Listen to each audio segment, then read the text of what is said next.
Okay guys, tuturuan ko kayo kung paano mag-reset ng change oil odometer. Ganito lang gagawin nyo guys. Open natin ulit Pagsabayin nyo itong dalawa, select tsaka set. Then pagtapos nya, pag nakita nyo na yung isa pa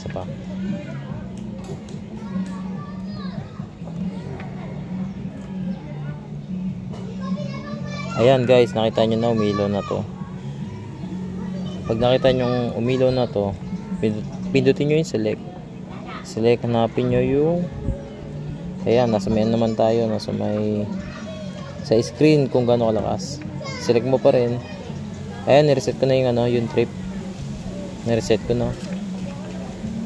Yan, sa change oil tayo. Ngayon, pindutin nyo yung set. Ito. Naka 4,700 na tayo. Pero na-change oil ko na to hindi ko lang na-set nakaraan. Tapos kaka-change oil ko lang ulit. Hindi ko lang din na-set. I-set natin. Pag nakikita nyo yung pin na yan, ibig sabihin, pwede nyo nang baguhin ang odometer. I-reset na natin Ayan, tignan nyo. Pindutin nyo itong select. Yan, 6,000.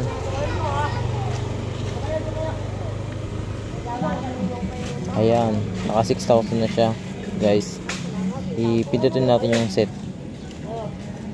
Ayan, ganun lang kadali yung guys. Okay, ipindutin ulit natin yung set. Okay, set. Okay na guys. Yun lang, ganun lang kadali yung guys. Okay.